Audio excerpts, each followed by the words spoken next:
All right. Peace. You tuned in to the Honorable One, the Sapo, the Success Scholar here, Hakisha Kwame. Thank you for tuning in, listening in.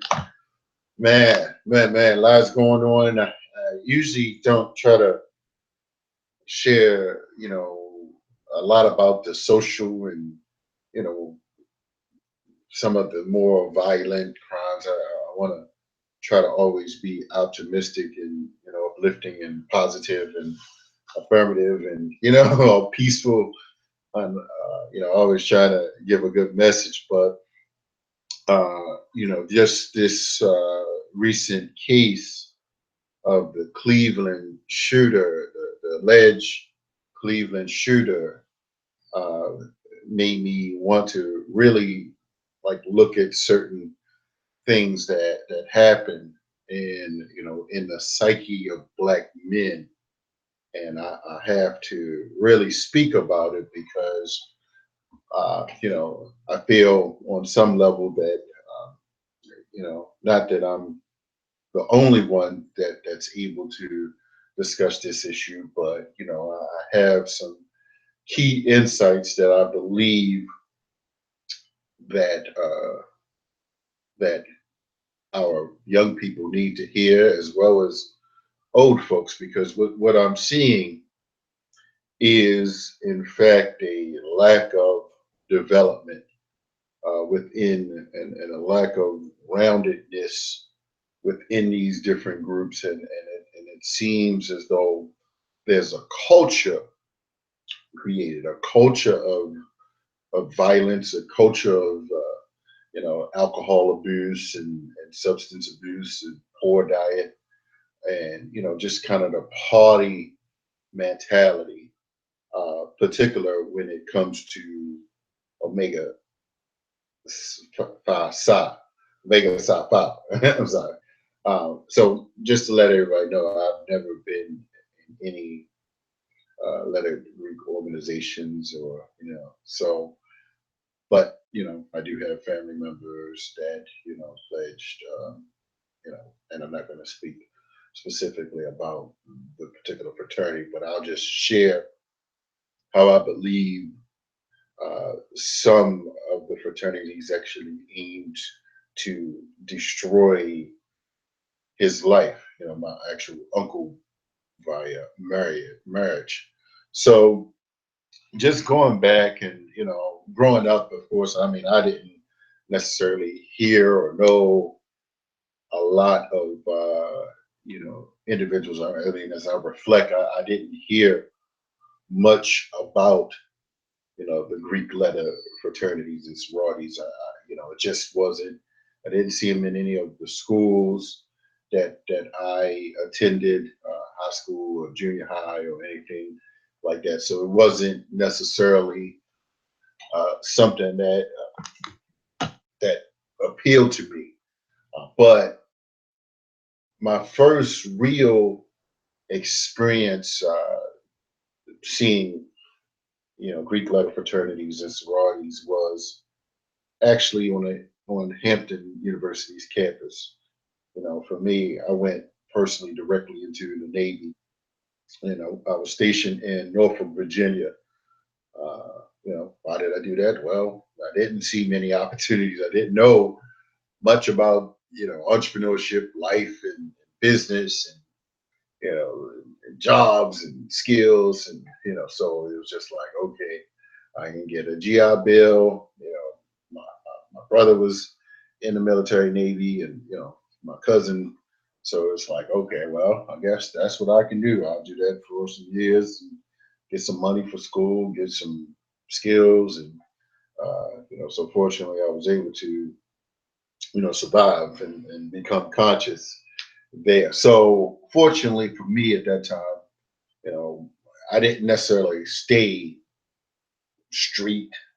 I began to read books, and sometimes I would go on the campus of Hampton University, and and sometimes I would just look at the young students, how they, I was reading a name Akbar, Dr. French Cress Welsing at that time, so I was really growing, growing as a mature adult, becoming conscious, connected to different conscious organizations through books and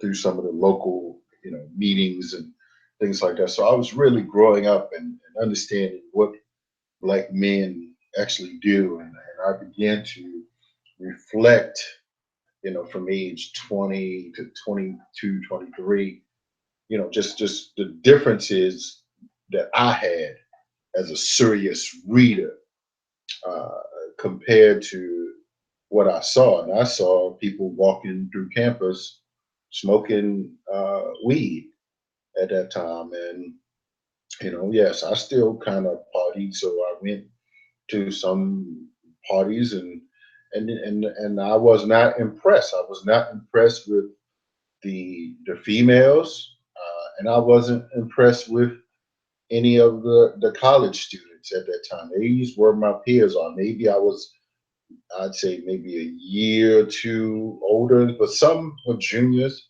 So they were perhaps around 20, 21. Some were my age and maybe a year or two younger than myself. But so that was the first thing that I experienced. And I had an uncle through marriage. My stepfather married my mother, and he had a younger brother, and he went to Norfolk State, and he pledged in a fraternity. I'm not going to mention a specific name, but he was very smart at that time, early in high school. Always went to school, unlike me and my brother, but he was really intelligent, and he went to Norfolk State, uh, and he pledged for a fraternity, and for whatever reason, I think he got married just before he finished school to a woman who was in a sorority. And I don't know what happened. I don't know how long they stayed married. And I'm not going to talk all about that, but he ended up going home and really just like not doing anything, just like chilling. And sometimes I would ride past their house and I would see him on the porch, like during the daytime, like he would like sit out on the porch. I'm like, man, what the hell happened? Like he was smart, like on his way to med school, like real geek type, and now came back to Baltimore. I mean, he never was like a thug, he wasn't like street at all. So, it wasn't like he was going to be one of these people that's hanging on the corners.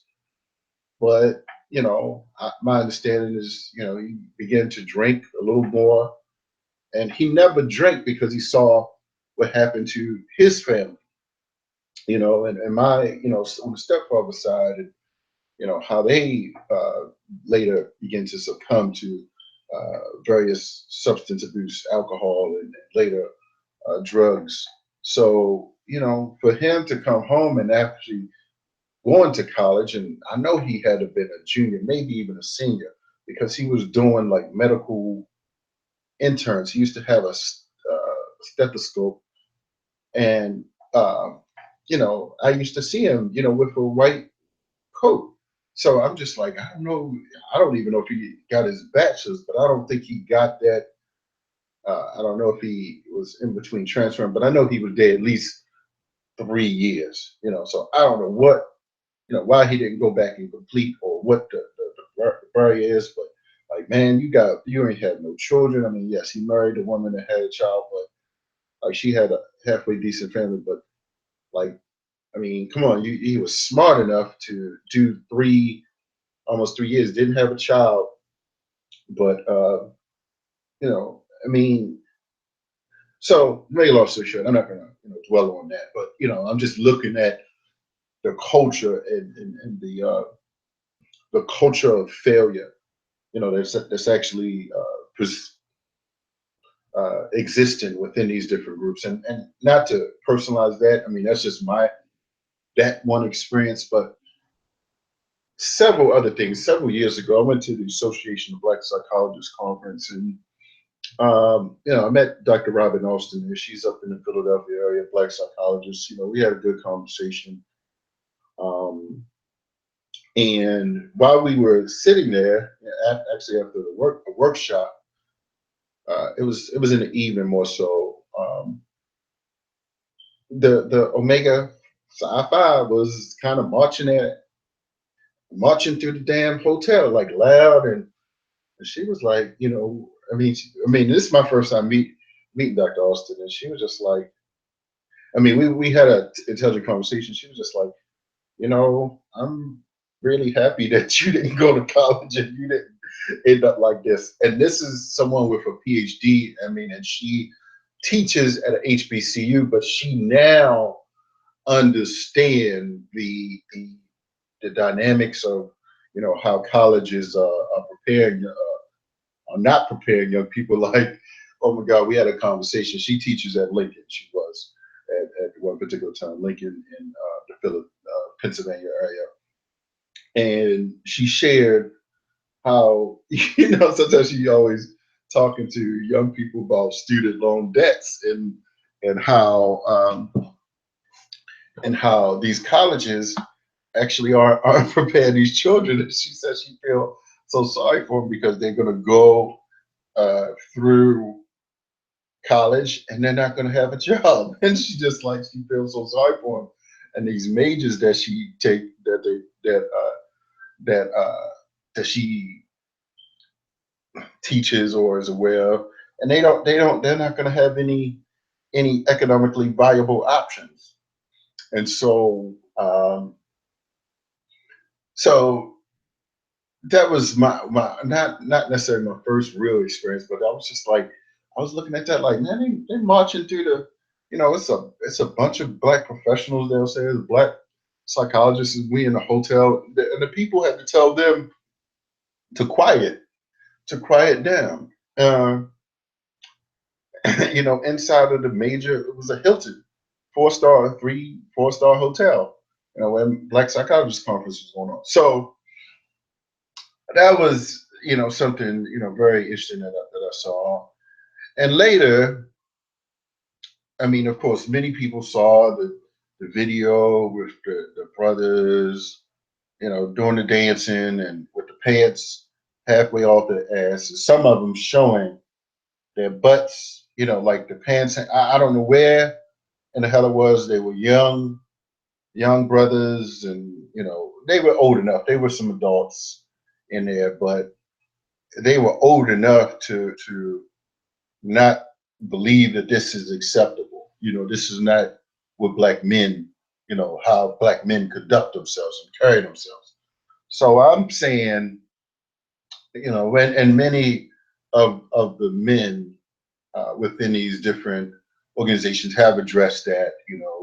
I realize again it's not a total reflection on all, but I'm just like, man, when you have black men who are, this is a part of the early development or the early their rites of passage to act like little juveniles, when they are 18, 19, 20, and they are developmental stages, uh, what's going to happen to them when they 30 and 40? They still going to have that party club mentality. Like Dr. Jawan Zukujufu says, major majoring in sex, minoring in drugs and alcohol.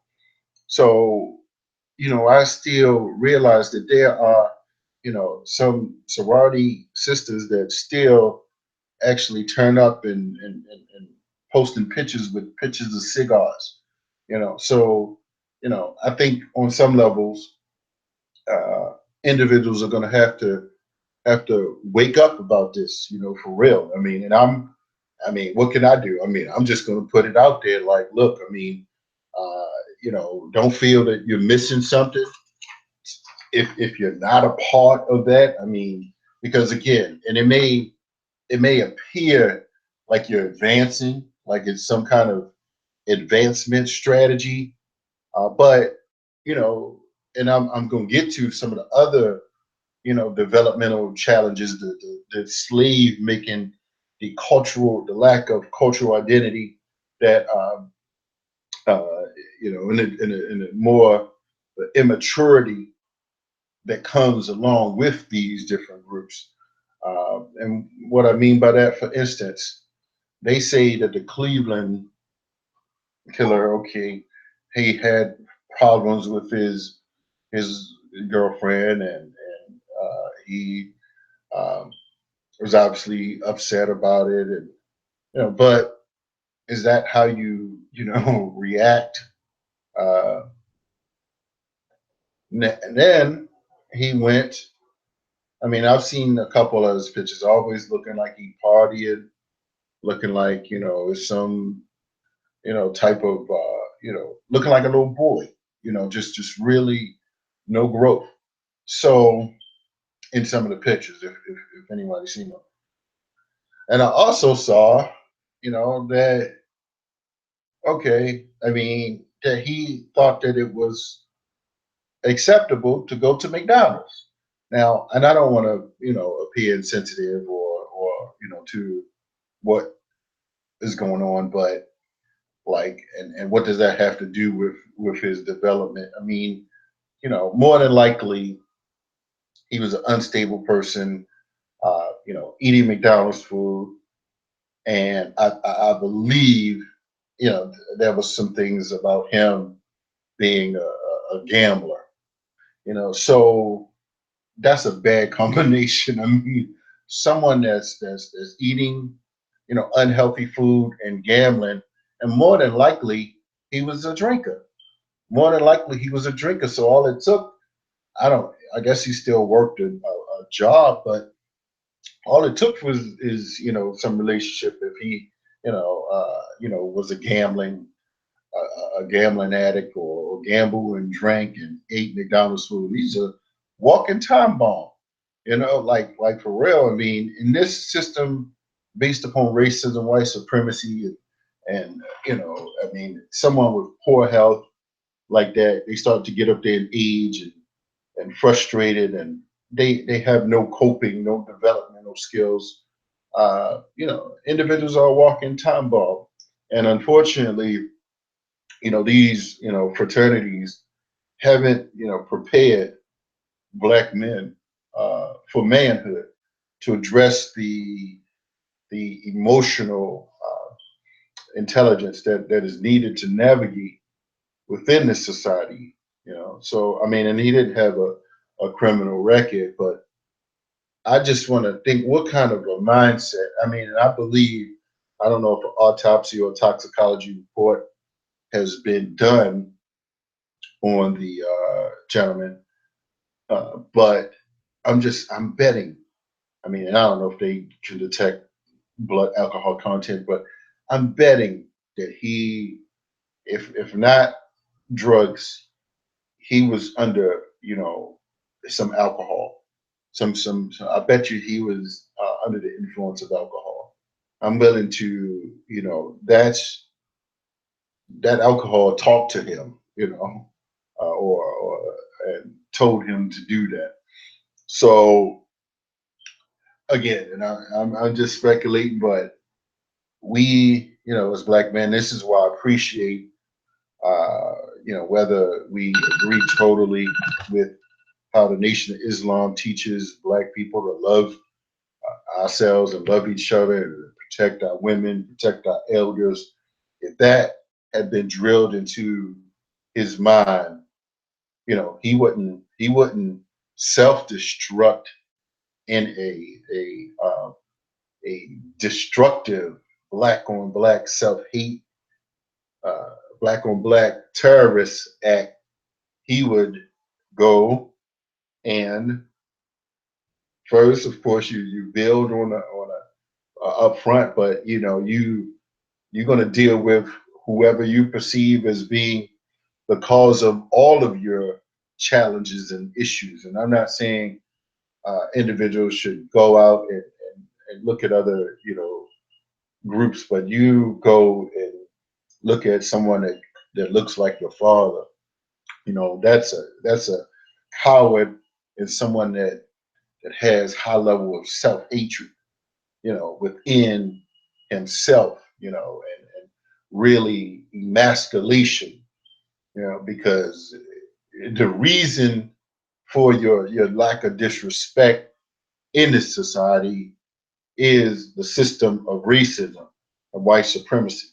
But you won't deal with that. And these fraternities are not teaching black men about that because, again, there's that duality, that cultural duality of, okay, how can I not worship white men and give them the credit? So you saw this old black man as inferior, hmm?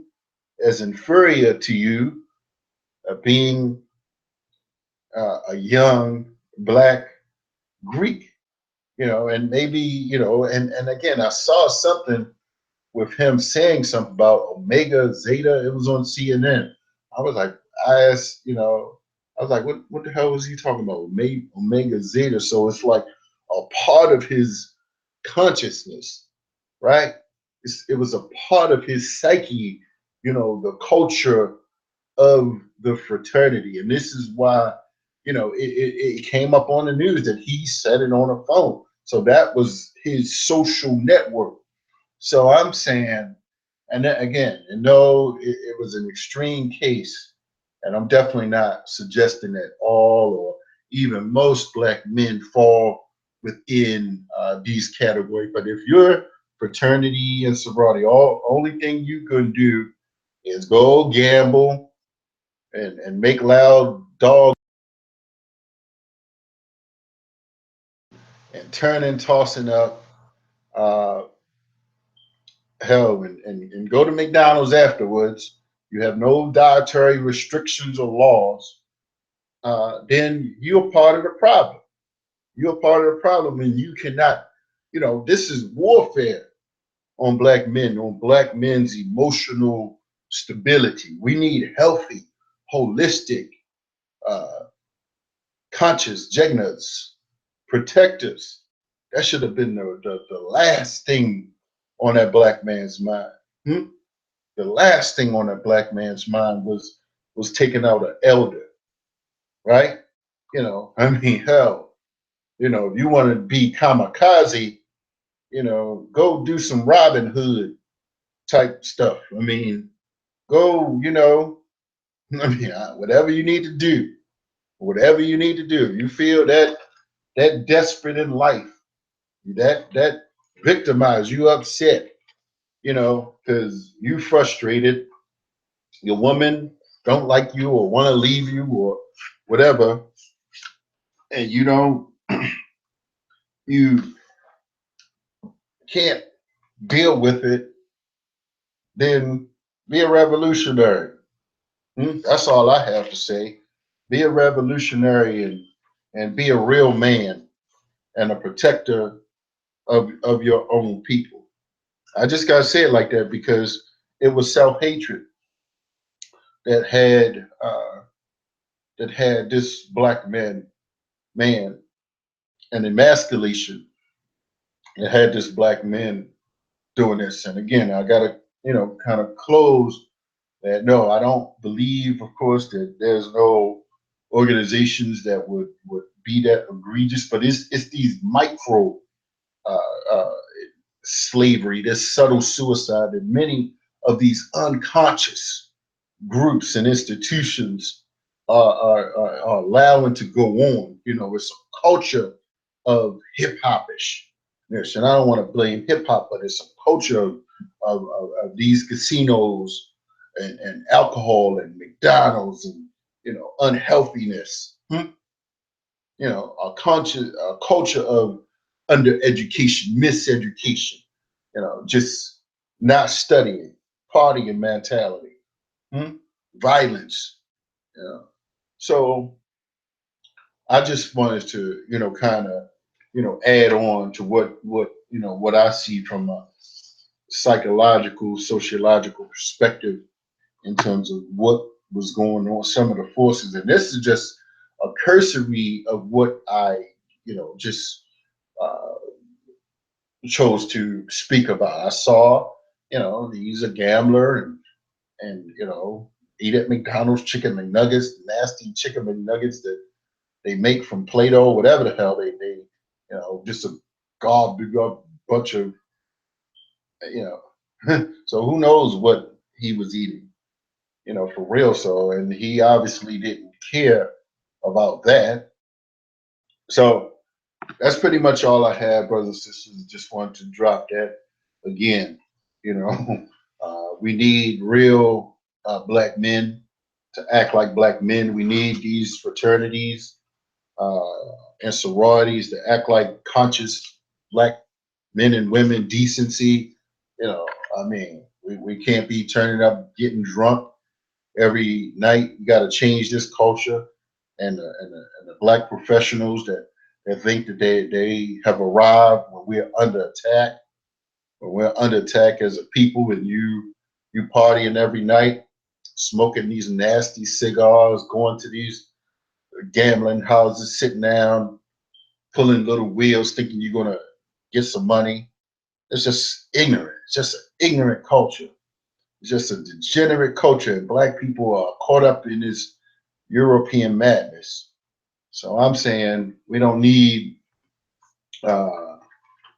need sleeves in 2017 to continue to oppress our elders, our children, our women, the vulnerable within our community. So for you decent black men out here that are in these fraternities and sororities, I'm asking you, you're going to have to begin to read some real history, read about our struggle, get serious, talk and listen to real black men, men that are not, poisoned by alcohol and partying and sitting around watching sports all day and just going to these casinos, going to happy hours. It's time for real black men to act like black men. And if you're and that's why I won't join, any Masonic organizations. It's just a party mentality for Negroes. And we don't need any more Negroes in this society. And when we're not teaching our young black men how to survive, you can't pretend that you for teaching young black men, like I see some of these black professional groups, when only thing you know is happy hour, cigar smoking, trying to look like you a damn Don or something, smoking these damn nasty cigars and blunts or whatever, grown black men hanging out there at these damn clubs all the time like little boys.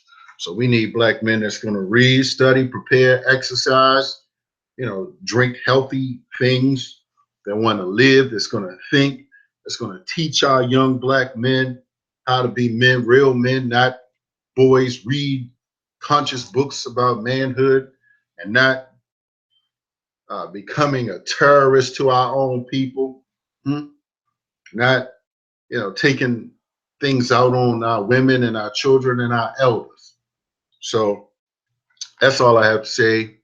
I'm gonna keep reading. I got some things coming up here. Tune in this Monday on eLife Media. We'll be talking about health again. I had a good show this past week. Had a good show. We'll go back, talk about women's health, and I got a brother talking about Tupac coming in. That film is going to be coming out. Got something coming out on Malcolm X. On the Malcolm X, we're going to have something coming up in Baltimore on that. So progress is being made. Stay tuned. Holler at the Success Scholar. I'm out.